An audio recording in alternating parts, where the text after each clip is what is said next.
Everyone, Peter Zeihan here, coming to you from the trail in Colorado. Today I wanted to talk about electricity. We've got a lot of things going on in California and Texas and France and in Germany. I'm going to try to knock them down and knit them together into a story that hopefully makes some sense. So the biggest issue is that on the 11th of July, the Russians shut off something called Nord Stream 1, which is the primary flow of natural gas from Russia into Germany direct. It goes under the Baltic Sea. Natural gas provides about 15% of the electricity that the Germans use, and that natural gas is also used as the base of their heavy industry, which is really the foundation for everything in German manufacturing. And to lose it, even if it's temporary, is a big deal. Now, the Russians say it'll be back online in 10 days. I'm not sure anyone believes them. Well, we'll know in 10 days. But regardless of what happens with Nord Stream, I would anticipate the other natural gas pipelines that cross Belarus and Ukraine on their way to Germany are also going to go offline this year, either due to war or partisan damage. So one way or another, the Germans have to figure out how to do without. They're trying to bring in LNG from some new facilities as quickly as they can. They're hoping to have those up and running by the end of the year.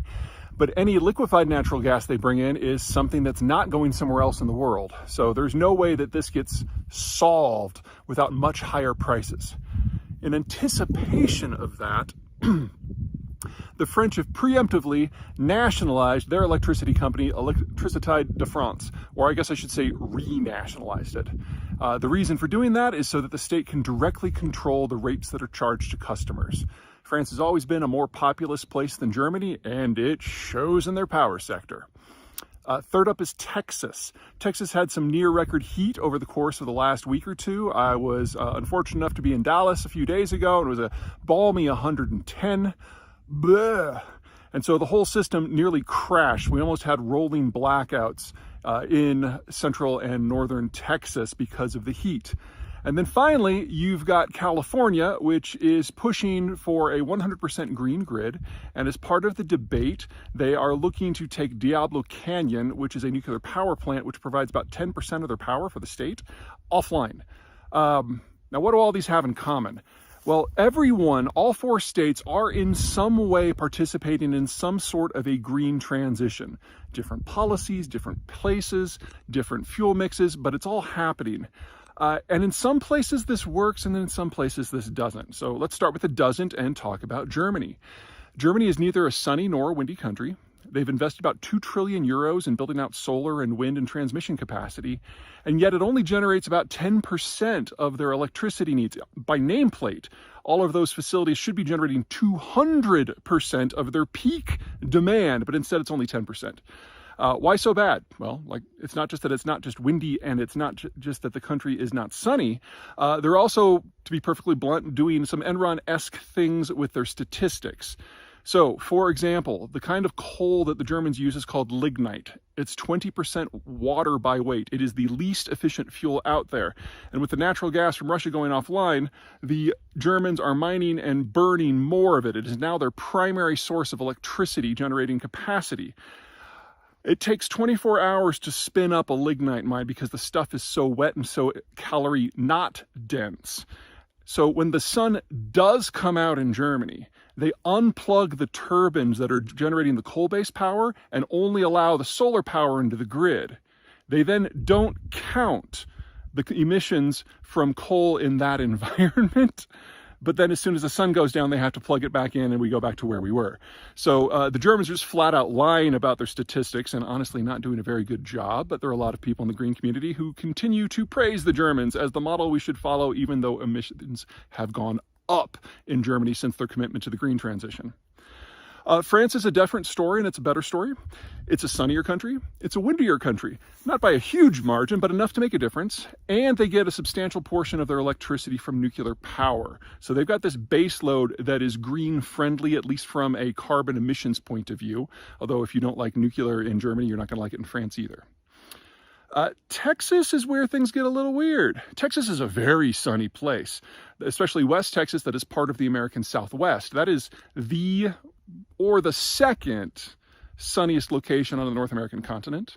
And Texas is also in the Great Plains, which is definitely the windiest location in the Western Hemisphere. So while Texas doesn't have an official green program, they've been adding solar and especially wind at huge volumes, and it's really helped. Also, as the turbines go higher and higher and higher above about 700 feet, you're tapping into stronger and more reliable wind currents, which means you can even use it for baseload capacity. It's not so intermittent.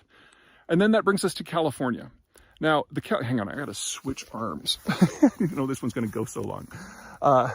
One of the fun things about California is its policymakers are a little wackadoo from time to time. But one of the things that California does not get enough credit for is that their bureaucrats have been imbued with sufficient power to move the goalpost when it's clear that the technology is not working out. So the state legislator in Sacramento will pass green mandates. And if 5-10 years down the line, it looks like the technology is not maturing as they thought, the bureaucrats have the authority to move those goalposts a little bit. So it puts pressure on industry without it necessarily being a death blow. So I think a lot of the concerns that folks have about California experiencing wide-scale blackouts because of the green transition are a little overblown. It's something we should keep an eye on. It's not something that I'm saying is not a risk, but California has developed a legal structure for dealing with this. We need to compare, though, California, very sunny state, moderately windy state, with Germany, not sunny or windy at all. They have very similar mandates for their green tech. And it really doesn't work in Germany at all. We're seeing that right now with all the coal coming back online, and at least to this point, refusal to bring nuclear back online. We're going to see a broad-scale failure in Europe, particularly in Germany, of all things green, probably this year and certainly next year. The winter is going to probably be pretty harsh. But in California, it's a different picture. Not only does the geography work better for green tech and we have a more flexible legal system, there's also some secondary impacts that help in places like California and Texas that don't in Germany. It has to do, again, with geography. Peak demand in Germany is in the winter at night when solar can't help at all. Peak demand in Texas and California is in the summer during the day. And if you have solar panels on your roof, you are preventing that solar gain from going into your attic. I used to live in Texas. I went up and I took the thermometer and I discovered that before and after my solar panels got put up, the temperature difference in my attic was typically 30 degrees in the heat of the summer. That takes a lot of load, it makes it a lot easier for you to cool your house if the solar energy is not hitting the roof in the first place. California and Texas can count on that, Germany not so much. So where does this take us? Well, we're going to see the green programs of Europe, and especially of Germany, broadly collapse this year. It's going to be shown to be hollow. The technologies are going to be shown to not work very well at all in those geographies. We're going to see carbon emissions expand considerably, but you're going to move over to California and everything is going to be just more or less hunky-dory. The green movement's going to have about 2 years to digest this. And hopefully the outcome of this for the green movement will be a recognition that geography matters. You know, the first rule of geopolitics.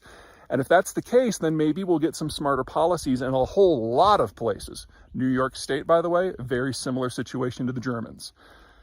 But California can show a way forward.